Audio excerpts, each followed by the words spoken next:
Oof. Stream health doesn't look too good.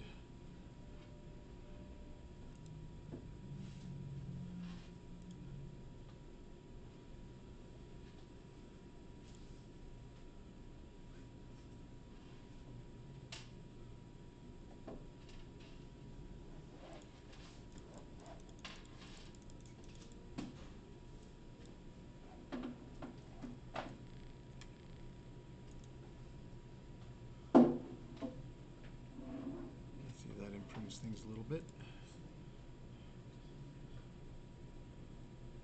Dropping frames like crazy.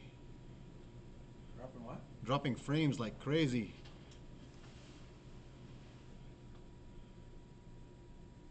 I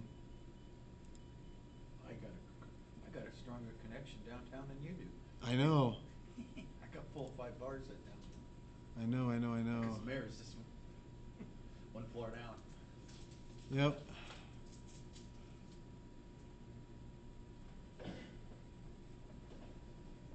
Well, we'll see how bad this is.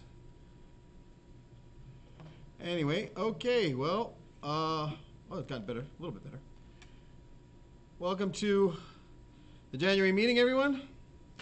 Yay, we're still alive. Like I said before, we're going to be rescheduling our beginning classes all over again. And we got 2 folks watching. Sorry about the stream health. I thought I had it edited, but I'm going to have to try and improve the video quality a little more. I'm going to have to tweak the video quality a little more to make it work better. Anyway, we'll do with what we can for right now. Anyway, we're at least on yellow stream health, which is good. All right, so back to our monthly progress here. Okay, so welcome to the January meeting of Photo Club. Where's the other window? Okay, whatever. And it's Candido. Yes, Candido.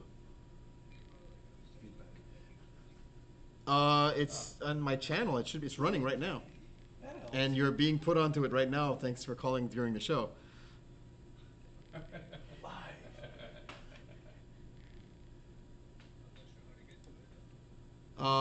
It is. Hang on. And this is being broadcast. So. Hang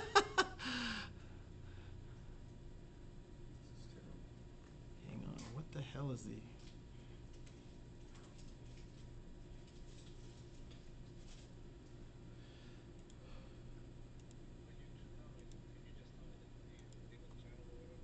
Well, go to look for me. Yes. No.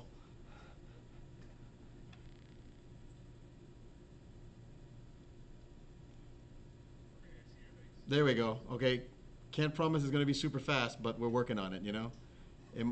Yeah. All right. Okay, bye. And there's your case of live tech support on this show. Who says we don't do everything, right? What is this thing complaining about now?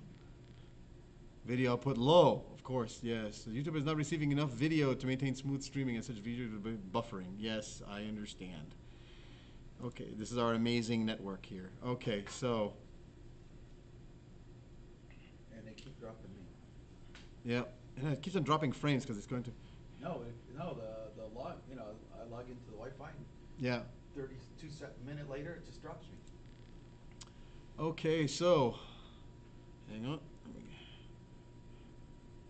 Here's the show controls. Okay, so again, welcome to the January meeting. We're underway. So just for, this is a refresher beginning membership. So for those of you who've been through this before, sorry, we're going to just hash over the rules again real quick. So welcome to Photo Club. What are the rules of Photo Club? First rule. You must talk about Photo Club. Second rule. You must talk about Photo Club online and to anyone you can bother to listen to you. Okay? We are not a secret. All right? We have online discussion areas in our Flickr group, and so we have some anti-Facebook people, so we'll just keep it to the Flickr areas and go from there. We'll see what happens now that SmugMug bought Flickr. But anyway, yeah. So, third rule, if someone says help, stop what you're doing and help them. This is especially good now that we have a lot of senior members coming in. The meeting's underway. As we have senior members and we have a lot of junior members, the senior members can help me out by helping out the junior members.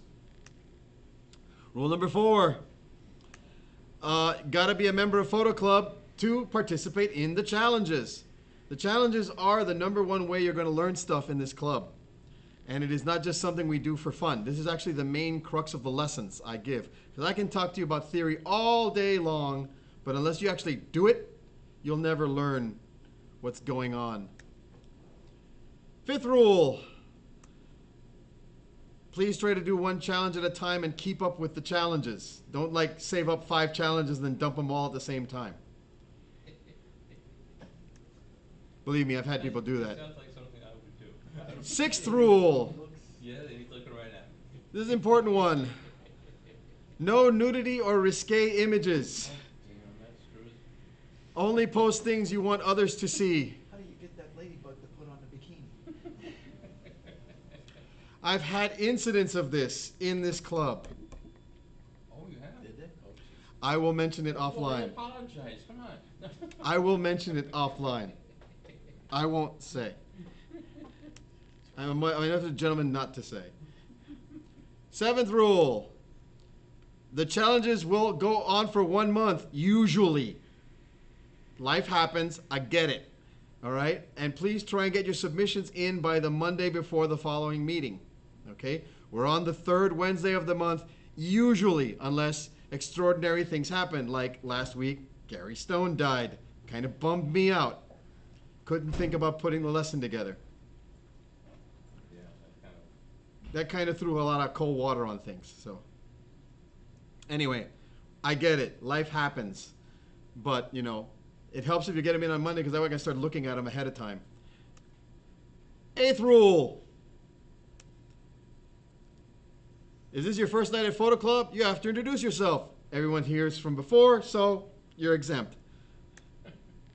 Okay, so for those of you that don't know, how do I sign up for Photo Club? It's really easy. All you do is go and create a free account on Flickr. After you do that, you join our group by going to flickr.com/group/ITD Photo Club and ask to join. And then I will approve you and you will be able to submit your challenges to our group pool. That's really it. The only other thing you have to do is either attend the meetings in person or watch the videos and at least participate in the challenges. If you can't make the meeting, at least find out the challenge from the video and try and participate in the challenge because that way you will learn the lesson. Class format. Since we're back to evening rotations, we will have 2 short lectures. Beginning class, where we'll talk about the basics of photography, basics of your camera, how the parts work, what they do, and all that happy stuff. And an advanced class, which will talk more about more advanced topics like lighting, composition, and those kinds of things. Because, like all things, you got to learn to walk before you run. Anyway, lectures will be followed by the monthly photo challenge, so you got to kind of stick around to see the challenge. That's the hook. Okay? So, a little more news on the challenge. We're going to talk a little more about the challenge. Every month, a theme will be posted. Members are challenged to take photographs based on the theme. Those who get closest to the theme, the intent of the theme, or just come up with something totally out of the box that I wasn't expecting, will more than likely win the challenge. What I like to do, especially if I have large groups participating, is that if you are a challenge winner, you become the judge for the next challenge. Cool. Okay? But you got to sit out the next challenge because if you have, we've had cases where we've had very talented folks in the class who would win challenge after challenge after challenge after challenge. And it was discouraging to the other members. So, If you win a challenge, you are the judge for the next challenge, and you have to sit out the next challenge. Okay? Well, you can submit a class. Can't photography. You can It won't submit be a considered- sample. It won't be considered. You can submit a sample all you like, but you won't be in the running for. Can't you'll- judge your own. You can't judge your own stuff. Strictly. And you will never be judged more than 2 meetings in a row. You know, 2 meetings or more in a row. It's one meeting, you win, okay, and then the next meeting you're the judge, you can't win. But then the following meeting, you might win again. Who knows? It depends. We have very talented folks here, okay? You notice he wasn't looking at me when he said that. I only won once. Actually, the one who before it was Maidim, Evelise, William, those guys, they win all the time. Oh, So we kind of, I had to create that rule to make it fair for everybody. agreed. No argument on my part. So, like I said, only Photo Club members can participate, no ringers. Now remember, Photo Club extends not only to you, but your family. If you want to bring your kids into this, they're more than welcome to join. Oh, Candy of those boys used to participate before they got really busy with college. Oh, yeah. So, you do have to add photos to the group pool. Flickr is pretty easy for doing that. You just go to your, when you upload a photograph into your Flickr stream, you just go to the photograph and say, add to pool. And ITD Photo Club will be one of the pools, if not your only one, if you haven't, unless you're a Flickr maven. Okay. Again, 3 photos max per challenge. I don't want somebody flooding me with choices. So if you want to put more, but you can only pick 3 to be in the challenge. and they gotta be titled. And you got to title them so that we know this is 1 of 3, 2 of 3, 3 of 3 for challenge number whatever. So we know what's going on. Okay? Do not wait until the last minute to do the challenge. It's always a bad idea. Oops. Some of them may involve you having to go places and do things, which will be hard to do at night before the class. So, some examples of previous challenges were black and white, water, food. And we always start our cycle with challenge number 1, a selfie. But it's you and your camera. It's got to be you and your camera in the shot. That's the next challenge. That's this challenge. That's this challenge. That's this. Okay. It's a selfie. Okay. Yeah, this is challenge number 1. It's a selfie. Now, we're going to go kind of off script here a little bit about other things, but just regarding the selfie, you are trying to come up with as creative a selfie as possible. Okay? But remember, and like I said, the camera has to be in. For example, the one I did there was actually the recreation of a very famous photograph that was on the cover of Life magazine in 1941. It was aptly called The Photographer. I didn't know you were that old. And I'm not. But that's what happens when you read history. Anyway, so this is an example. You could try and recreate one. You could try coming up with something original. But like I said, the only rule I'm asking is that your camera's got to be in the photograph with you. Now, remember, Flickr's a great resource for searching up photos.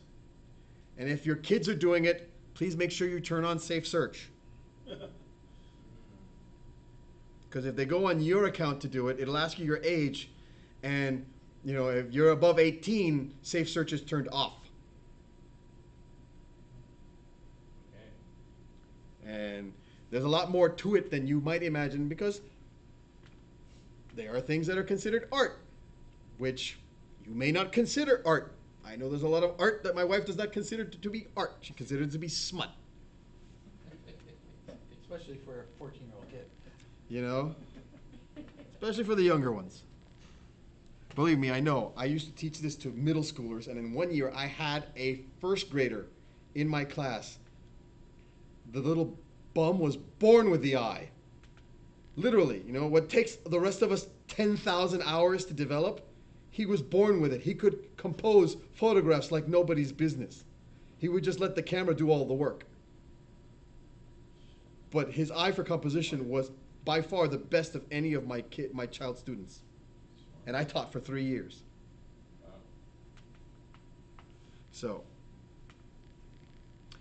I hope everyone had a great holiday. We had some photographic news recently. Consumer Electronics Show was just happening. That always has, I think you bring out a lot of point and shoot cameras and sort of the lower end cameras in this one. Sony decided to introduce, instead of a new top of the line camera, which everyone was expecting, they introduced a new middle of the line camera, which no one was expecting. Because in their crop sensor cameras, the A6000 series, originally you had the A6000, then came the A6300, then came the A6500. Everybody was dead sure they were going to introduce the A7000. No, they decided to introduce the A6400 in between the 6500 and the 6300, just to muddy the waters a little bit more. No one knows why. Probably because they couldn't get the A7000 put together the way they wanted it. Not really. So I think they had to go with Plan B. Over the trade shows, for those of you who weren't keeping up with it, big announcement at the trade shows was that Nikon and Canon have finally released mirrorless full-frame cameras. Most pros will call them semi-pro cameras because they are lacking in one feature or another that they're looking for. For example, they don't have dual card slots, which pros love to have because they want to have backups even when they're shooting. Like wedding photographers especially want that feature to having 2 card slots in their camera. Not because they're going to fill one up and then they need to go to the other one. It's because they want to write to 2 cards at the same time. Because if the card dies, you don't want to lose the wedding because they're not going to do the wedding over again. So this is especially important to professional event photographers, like wedding photographers and the like. They like having basically RAID 1. If you want to put computer terms to it, they want mirrored drives. Well, you know how the cameras have the Wi-Fi ability, and you can take a picture. Well, you like hook up your cable to your camera, and as soon as you put it, it's on the hard drive. Yes, you can do tethering. There is wired and wireless tethering. Yeah, wireless tethering. They just carry their little hard drive laptop behind them, and as they're. The problem is that the wireless tethering isn't very performant. Oh, slow. It's slow. It's not very fast. The wired one is really fast, but you're usually using wired tethering in a studio environment, where, at a wedding, yeah. as opposed to being at a wedding where you're going to be running around and you're going to have more than one camera going off at the same time because you're going to have a second shooter that's shooting your B-roll stuff.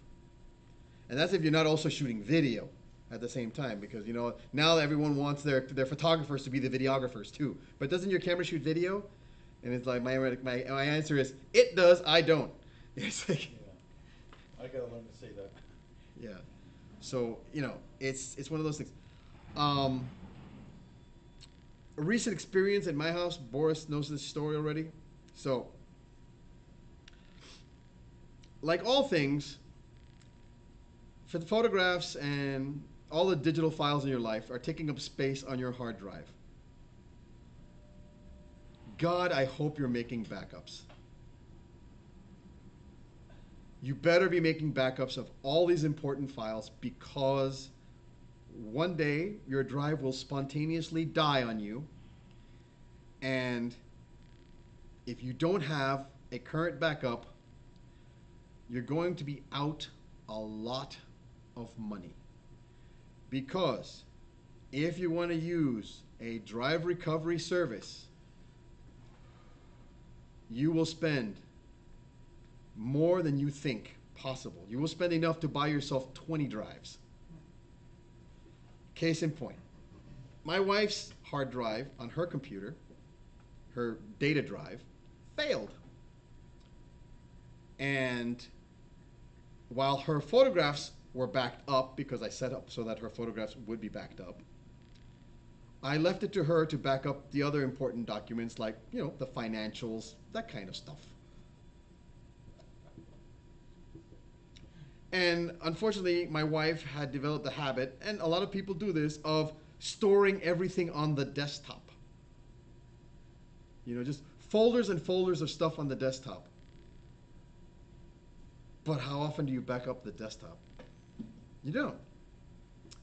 So her drive suddenly decided to start beeping and would not be registered. Bye-bye. Not be registered by the system at all. So I went to a highly regarded drive recovery service here in Miami. They have offices all over the country and all over the world, actually. Very highly regarded. To give me a free estimate for this $84 drive, 2 terabyte Seagate drive, $84. Anyone care to guess how much the recovery service was going to be? You know this, you can't answer. $2,500.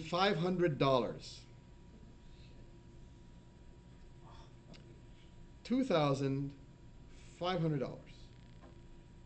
like that's something I want to go into when I retire.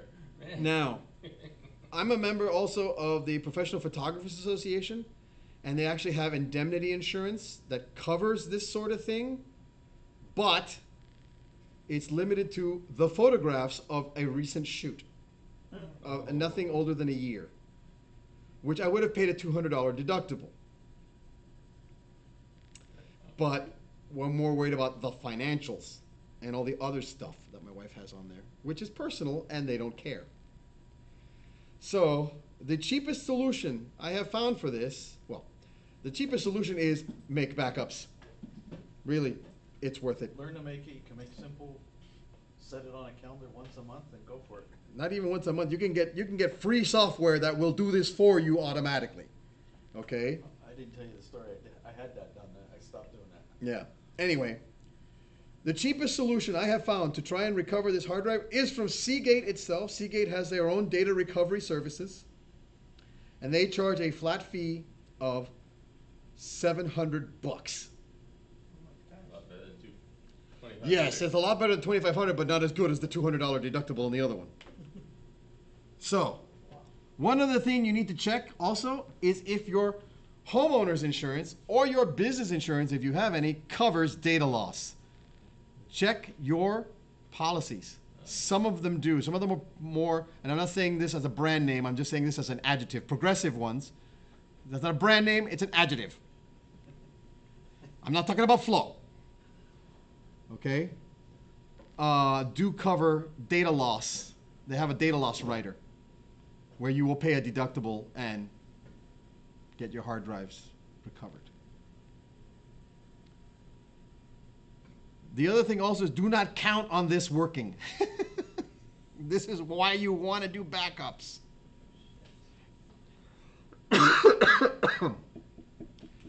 The backup system I use for my photographs has been built out of my 30 plus years of IT experience. Because you know how we work on the theory of belt and suspenders? You ever heard that phrase? Why does an IT guy wear a belt and suspenders? If one fails, the other holds it. Right. Well, the belt's there in case the suspenders break, and the suspenders are there in case the belt breaks. Right? Well, my backup solution is not only belt and suspenders, but belt, suspenders, and a sky hook. Okay? In case those two break, I've got a third one. Still would be cheaper. It's still way cheaper than getting this drive repaired. Okay? Getting the data off the drive onto a new hard drive. I'll look flat. And what I have basically is I have a working storage drive on my machine, and I have an external storage drive. I run an application that will well, actually, what happens is when I ingest my photographs, the software that I use, which is Rapid Photo Downloader, but there's other ones that do this as well. Rapid Photo Downloader is for Linux, but you can use Breeze Browser, Photo Mechanic, a bunch of other ones. Even Lightroom itself will do it. You tell it to save a backup copy. And what you do is you have it ingest the images off your card onto your hard drive and then also put a copy onto this external drive. I am then running a piece of open source software which is available on all platforms called SyncThing, which then synchronizes a copy of that folder onto a shared hard drive on my network.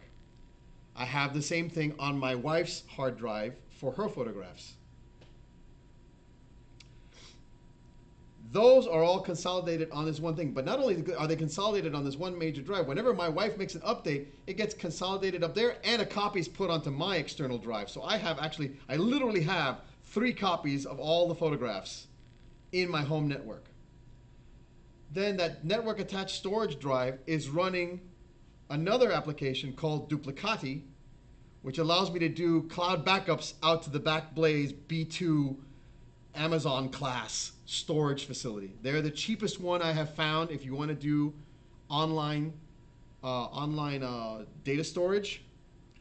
They charge 0.005 cents a gigabyte per month to hold the data. A terabyte costs $5. Okay, it's $5 a terabyte per month to store it. Now, where they get you is on the download. If you have to download it from all the way up there, they will charge you, $60 or $70 to do that download, depending on how much you're going to download. Or you could request a hard drive be sent with your data on it and then send them back to the hard drive. But they will charge you for that. But the point is that that's my 4th copy. And that's in case in case of a storm or some disaster that's going to happen, I will turn my computers off anyway. I will take those external drives. I will take one of them and I will put it in my safety deposit box in my bank. Okay? So I have a saved copy somewhere else. So I have at least 3 copies of this stuff for me to be able to recover my data. And once you have that effort set up, it takes care of itself. Now, the reason I use that software called Duplicati, it's actually a deduplicating backup application.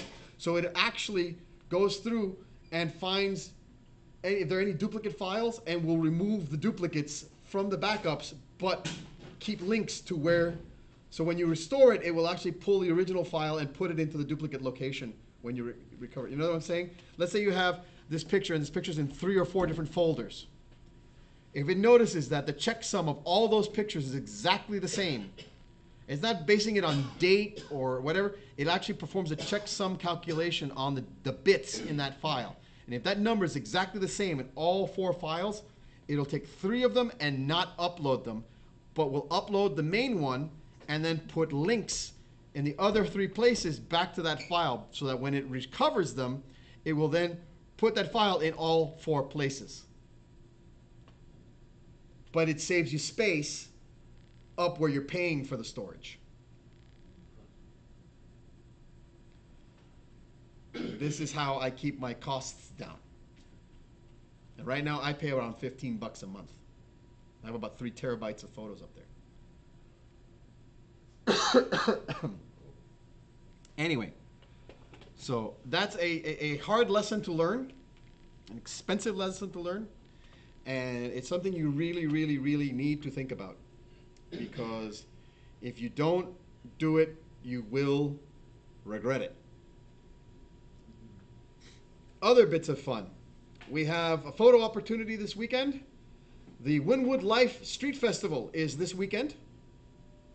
Wynwood Life? Life, like, alive, life. You can go search up Wynwood Life. You'll be able to get tickets. It's free to get in, but you just get event tickets, and then depending if you go to the marketplace, you can get a free beer or something like that. I forget who's sponsoring it now. Yes.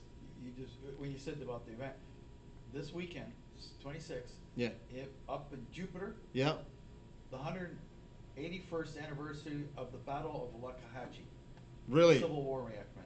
A Civil War reenactment. There we go. In Saturday. Jupiter, Florida, Yeah. Loxahatchee. Loxahatchee Park, yeah. Yeah. I didn't know they had fought all the way down here. I didn't either. I know up at Kissimmee and that, and Fort Myers, but not. No, believe it or not, there's a Civil War statue in Key West.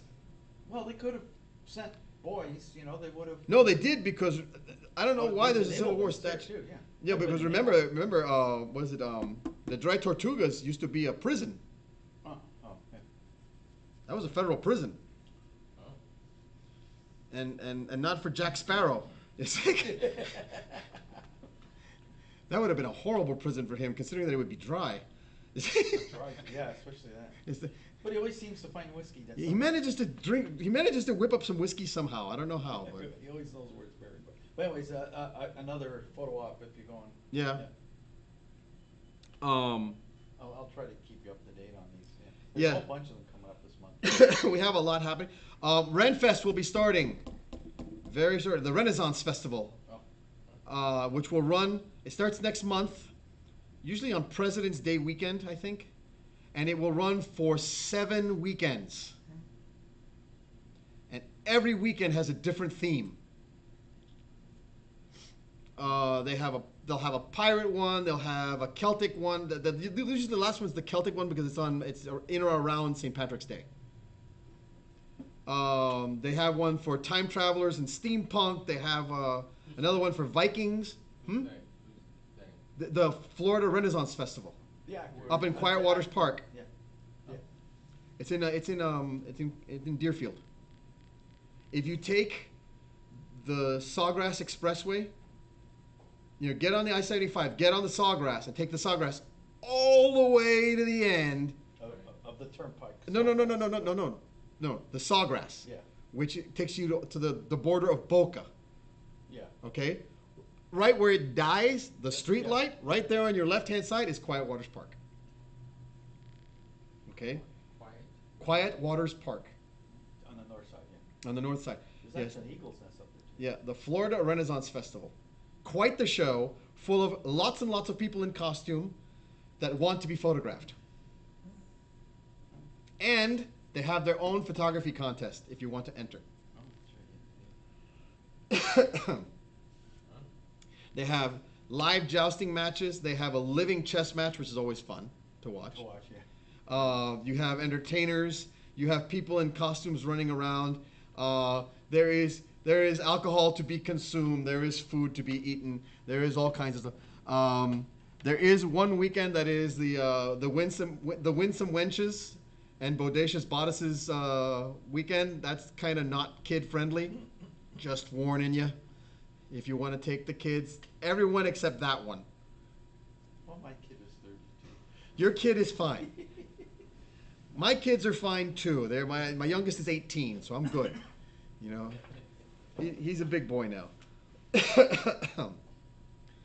Anyway, those are always great sources of photographs. And the folks there in costume are willing to sit for portraits if you want to do portrait work. And they won't ask you for money. Some might, but that's part of the act. I haven't seen it yet. I haven't experienced it. Usually they're doing their whatever acting, juggling, or walking around. Oh, can I? And they'll just stop and Yeah. go ahead. Oh, I think what was the one? It must have been the Winchester. When I was teaching children, we went one weekend to the show. I took the kids to it, and with their parents. The dads were happy because one of the sponsors of the show is Warsteiner beer. It's an opportunity also you can drink mead in case you've never had mead. No idea what that is. Mead is honey wine. Oh. Yes. So if you have some sort of religious taboo against drinking fermented grape, this is a way around it. There ain't no grape in it. It's made from honey. That sounds very interesting. It's very if you don't want to wait till then, you can always go to Total Wine and Spirits and buy yourself a bottle. They have mead there. MEE? MEAD. M-E-A-D, mead. On Harry Potter. You've never watched Harry Potter? Well, I guess I hadn't paid that close attention to it. Oh, okay. It is actual thing. It's mead. It's a honey wine, and there's about total wine has about a dozen different kinds. They're not expensive, you know. They run around between. I think the most expensive one they have is like $30 for a bottle, and it runs, but it averages like between $12 and $17. I had one that's called Viking's Blood, spelled B-L-O with an umlaut, D. And that one was actually a mix of mead with wine. It was a very interesting mead. Like I said, a lot of fun, a lot of shows, a lot of entertainment. And the pirate one, they will actually fire cannons across the lake. Oh. If you bribe them hard enough, they'll put a tennis ball in it, so you can see it skip all the way across the lake. They used to put cannonballs in it, and then they realized it could actually reach the other side of the lake. Oh. They damaged an office building on the other side. Like, yeah, we're not gonna do that anymore. I think it's Sounds like a smart move. too much gunpowder. Yeah. So the sheriff's department doesn't let them put any ammunition. They fire blanks. And the one time, like you said, they had the pirates. And they had some, Yeah.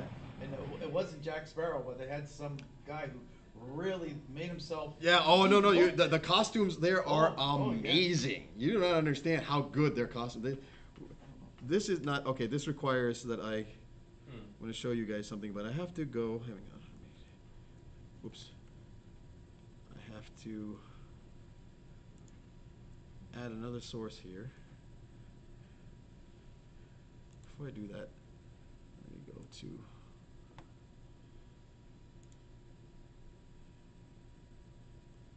Oh, bloody hell. Just go to my albums.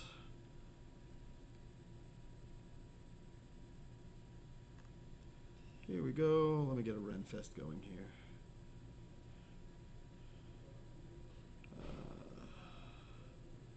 Here we go. I only have one picture. That's terrible. Back. Where's the rest of the photos?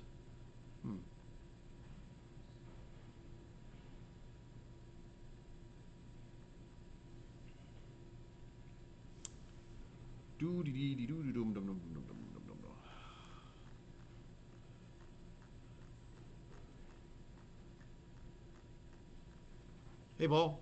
Hello, sorry to disturb. Oh no worries.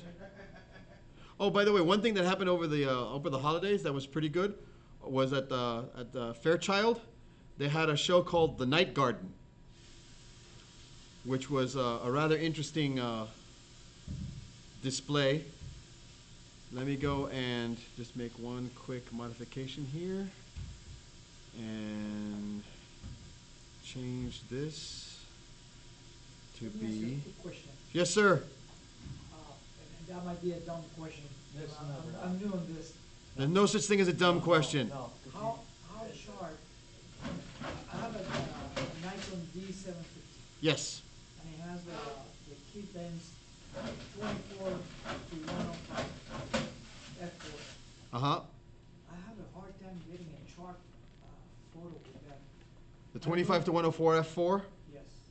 Okay. What f-stop you running it? I tried several. I tried f4. I tried, all the way to f11. And Okay, so what happens there is you might have a case where the focus in the lens needs to be adjusted. like tuning. It needs to be tuned. Now, there are ways of doing it yourself through micro adjustments in the firmware, or you can take it to Southern Photo Technical Services up in North Miami Beach, which is an authorized service center for all the major brands, Okay. and tell them that you might be suffering from a case of either front focus or back focus, where Yeah, it thinks it's in focus, but it actually isn't. It isn't. When I blow it up, when I go and Well, let me ask you this, but when you do see a picture, is there some point in that picture where it is focused? well, 'Cause that's what I in found out. the, what do you call it, in the viewfinder, it looks fine. No, I'm not going on the image Oh, itself. when I look at it, yes. Is there some point there it is? It is at some point that is in And then focus. when I start going like, like increasing or blowing up the image, then I go to a point that, No. We're talking about, okay, when you, okay, let's say, for example, you take a picture of a person and you focus on their face. right, The camera says it focused on their face. yes. But when you look at the image itself, not on the camera, but on the computer, is the face in focus, or is it, for example, is the tip of the nose in focus? That's what happened to me. Somewhere else is focused, but not because I put the little dot on the eye. On the eye. That's what they recommended. Right. So it's not the eyes, what is sharp probably would be the nose, or probably would be here. Okay, if it's the tip of the nose, then what you have is a case of front focus, because that's front focus. If let's say you focused on the eye and all of a sudden you found that the ear was in focus, that's back focus. Meaning the camera thinks that the focus point is actually further away than it actually is. I had that for a year and a half.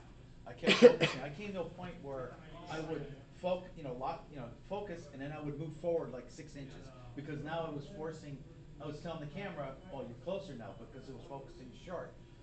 What it was is the guy was at podium, and every time I would take a picture, he'd be soft, the mic would be sharp. So I started thinking around, and nobody had asked questions, and I Right. started, well, if it's that way, why don't I just move forward? Right. That's about what it is. And then I was getting better pictures. Then another photographer said, Don Hamilton out Right. at he said basically, oh, you're soft focusing.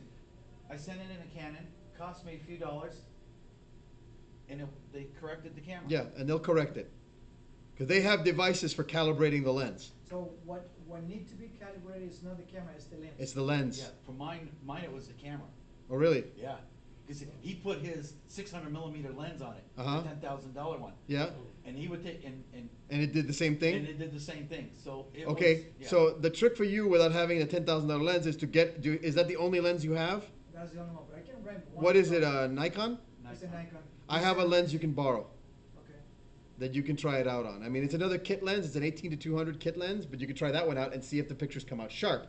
If the pictures come out sharp with that one, it's your lens, it's not the camera. Yeah. If you're having the same effect with this lens, it's your camera, not the lens. Okay. And then, how old is it? Less than a year. Less than a year, you send it back to Nikon. You're going to send it to Nikon. I've actually done where Canon, the better camera, where now I've calibrated my lens to the camera, because the camera, every lens has its own ID. You put it in the camera, it knows it's that lens. Mhm. And so it has a basic setup saying, so if something's focused, when it focuses, it says, okay, that's it. If it's now if it's the lens and not the camera, you can actually go in the micro adjustments, with a little bit of setup, you can do it on your own almost, and you can correct it as you go along. And But don't do a 400 millimeter lens. No, that's so much work. Does that apply also to manual focusing? Like say, because I thought it was the automatic focus, and I said, probably let me try the manual. Still, Depends on how the camera manually focuses. Most of the newer lenses are focused by wire. In other words, the focus ring does not have any actual mechanical linkage. It's just sending an electronic signal to move the focusing mechanism. oh, Are you saying if you focus manually, Yeah, but I'm saying, it's still that's yeah, unless you get an older, like say a Voigtlander manual lens that has no electronics in it whatsoever, that will have a helical screw and that'll have mechanical linkages. Okay, that one, the camera is not involved in the focusing at all, okay. not even manually. Most modern glass is what they call fly-by-wire. When you turn the ring actually works the focus motors. So it's not going to have a mechanical system and an electronic system. They'll only have one. So the focus ring will drive the electronic system. And if the calibration is off on both, even the manual focus will do the same thing. Okay? Now, if you put a mechanical lens on there, like say an adapted lens or a Voigtlander Nikon lens, they make Nikon lenses that are literally zero electronic, maybe just the identification of just the ID electronics. Hey, I'm a this, and this is the f-stop I'm at, and that's all it says. It doesn't give you any other information. It will actually focus through mechanical linkages, which is independent of the sensor. of the sensor and independent, and it's your viewfinder. You're looking at it through the viewfinder. You're looking at it. That's an optical viewfinder. You're looking through the actual lens and doing the focus. You're seeing it optically. It's you determining what's in focus. In those cases, would you know when the lens of when the camera or the picture is in focus? Because I know, let's say, if you try Nikon, it shows like a little dot on the bottom when it's in. Yeah, What about you. when it's a mechanical like that? When a mechanical lens like that, it will do that because it's doing contrast detection. Yeah, usually might tell you. Yeah. But A little beep. it might give you a little beep or a little contrast detection thing, especially if you tell it you're using a non-standard lens. But like I said, if the problem is with your camera, it's going to be off. You see? Now, like I said, if you use a mechanically linked lens and you're still getting the focusing issue because you're going by the confirmation beep, then you know it's that confirmation beep, the PDAF and contrast detection sensors are off. PDAF is phase detection autofocus, and CDAF is contrast detection autofocus. So when you shoot a picture and it's sharp, no matter how much you blow it up, will continue to maintain. Well, up to 100%. Up to 100% enlargement. Okay. When you start going beyond 100% enlargement, then you're starting to look at actual pixels. You're starting to see. No, You're I going. understand the granny. You're starting to see grains and things like that. So you have to take it with a grain of salt, no pun intended. That those kinds of issues are like I said, it's either the lens or the camera, and the only way to do it is by testing multiple lenses. And if it happens with multiple lenses, then it's the camera, okay? Especially if the lens is a known good lens from another camera, okay? You don't even have to rent one. You could just go to Pittman or something, or go talk to the guys at Best Buy or something. Hey, I just want to take a test shot with a lens. Say, I want to try this lens, and can I take a test shot with it? Okay. Click, then go home and take a look at it and see if it did the same thing. Okay. Now, the trick is do the test at f8. Don't do it wide open. Don't do it stopped all the way down. Because wide open, your lens might be a little soft. And if you stop it all the way down, you're going to start getting diffraction, and which will cause softness. So f8 is usually the sweet spot in the middle. F8 and F11. Yeah, that's one of those. Either one of those two. You're fine there. Okay? Okay. You won't get diffraction, and you won't get just inherent softness of a fast lens, especially if it's a fast lens. Fast lenses will be soft wide open. Okay. Okay? Unless you paid a whole lot of money for that lens. Like that 600 millimeter you get. Or you're using a $12,000 Leica 50, that's f.95. Anyway, like I said, so there's a show at the Tropical Fairchild Tropical Gardens that was called the Night Garden. But just curious, like you said, the show. Yeah. Is there some way for the photo club that we can have like an access to a calendar, and people who know that shows come up, they can add it or ask to be. Well, that would be great if we were still using Facebook, but since we have a lot of anti-Facebook people, we don't have a place to put it. So we'll have to find some sort of calendar that is agreeable to everybody. Well, just use Facebook as a calendar page. this way everybody. No, there's some people that refuse to go. I know. They flat out I refuse to go. know, I don't like what they've grown into too. Yeah. But I don't know. Anyway, let me just go through some of these shots. So this was basically Fairchild Tropical Gardens all lit up at night. Oh, that big tree? No, you don't understand it. Oh, there it is. Nice. Okay, it was this big long walk. It's supposed to be like you're going through a garden of fairies. Where did you take that? Huh? Well, that's at Fairchild. Yeah, I know. Is this off the bayfront? I don't remember seeing that. No, Across one of the ponds. Across one of the ponds. Oh, Yeah. okay. Oh, that's good. Yeah. You're walking around in absolute pitch darkness in this thing. The walkways are lit a little bit, but mostly you're lit by all of the decorations, and all kinds of things. Well, I know they have that big, humongous tree there.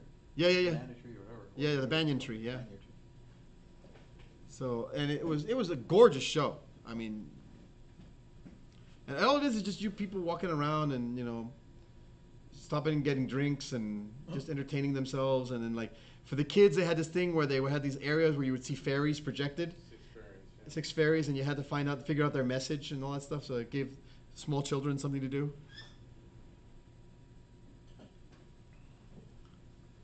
But it was really great for the night photographs. If you wanted to do some high ISO stuff. That was fun.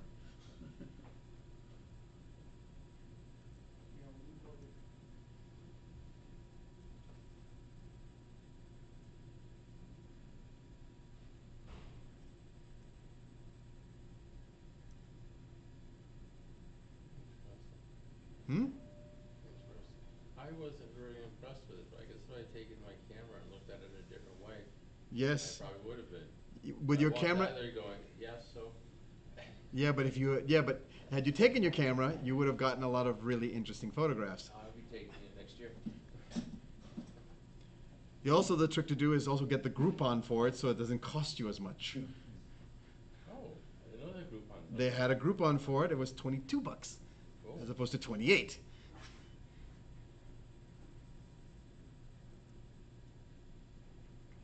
Oh, that's kind of cool. How'd they get the turtle lit? Painted the back with fluorescent Yep. paint and let it go around, black light. Oh, and the then street, the street was cool. yeah, he was harassing all kinds of Carrying people. on conversations with the kids. Yes. Or harassing young lovers, you know. Oh, okay. I can saw it. Little reference to Sci-Fi Channel. Anyway, actually, there was an area there that they were because Fairchild is doing work with NASA. Believe it or not, on developing plants for Mars. Oh, did you hear what China did? Now You know what? they're on the far side of the moon. Oh, they are? They landed a rover back there, yeah. Nice. And they had some experimental pods. I think they were able to get mushrooms to pop up. Interesting. Yeah. Yeah, like you're saying, you know, food for Mars, NASA. Yep. Now, yeah. A little different atmosphere, but at least 1/10 of gravity. How would everything? Yeah, it would grow rather spectacularly. Nothing holding it back. Yeah, it doesn't have to struggle with It doesn't gravity. have a good root system. It's got Yeah. I was thinking Alan Shepard decided to play golf on the moon, you know. Well, no, that would be interesting. The world's because- longest drive. It's like, Oh, yeah, really, that boom! would be something. But in botany class, when I took it in college, took a regular pea, put it in a water cup, you know, let it grow, germinate. Now, when you put it in a cover, it thinks it's pushing its way through, so it keeps growing until, like you said, until it just physically can't, and it'll fall over because there's no sun. It goes until there's sun, and then The sprouts. sprouts the leaves, and it Right. knows, you know, and so it knows it's not like it pushes one leaf. Yeah. That's tries- cool. So it'd be interesting on a low gravity. What is what is it? Yeah, as long as it doesn't get into the works. Yeah, they had all kinds of stuff here. And then they have also like entertainers going around and doing stuff with the kids and things like that. And plenty of objects and things to photo. I don't know what happened. Oh, there it goes. Okay, that took a little while. This was kind of neat because they had an animated light show going on the trees itself. Yeah, that's how the bats were flying. Yeah, the bats were flying around. They were white and the background was black, and Yeah. then they switched it back and forth. Yep. It's really kind of cool. This I don't remember seeing. It's the same thing, just the different shows they were putting on the trees. I think it's the end of my show there. That was about it.